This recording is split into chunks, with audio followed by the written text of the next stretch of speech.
கிறிஸ்துவுக்குள் பிரியமானவர்களே, இன்றைய இறைவார்த்தை. மார்த்தா அவரை தம் வீட்டில் வரவேற்றார். மரியாவோ நல்ல பங்கை தெரிந்து கொண்டாள். புனித லூக்கா எழுதிய நற்செய்தி 10ஆம் அதிகாரம் 38 முதல் 42 முடிய உள்ள வசனங்கள். அக்காலத்தில் இயேசு தம் சீடர்களுடன் ஓர் ஊருக்கு சென்றார். அங்கே பெண் ஒருவர் அவரை தம் வீட்டில் வரவேற்றார். அவர் பெயர் மார்த்தா. அவருக்கு மரியா என்னும் சகோதரி ஒருவர் இருந்தார். மரியா ஆண்டவருடைய காலடி அருகில் அமர்ந்து அவர் சொல்வதை கேட்டுக்கொண்டிருந்தார்.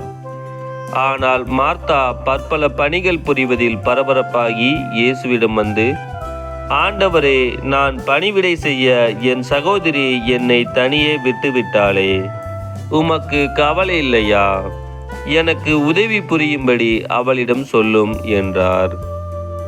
ஆண்டவர் அவரை பார்த்து, மார்த்தா, மார்த்தா, நீ பலவற்றை பற்றி கவலைப்பட்டு கலங்குகிறாய். ஆனால் தேவையானது ஒன்றே. மரியாவோ நல்ல பங்கை தெரிந்து கொண்டாள். அது அவளிடமிருந்து எடுக்கப்படாது என்றார்.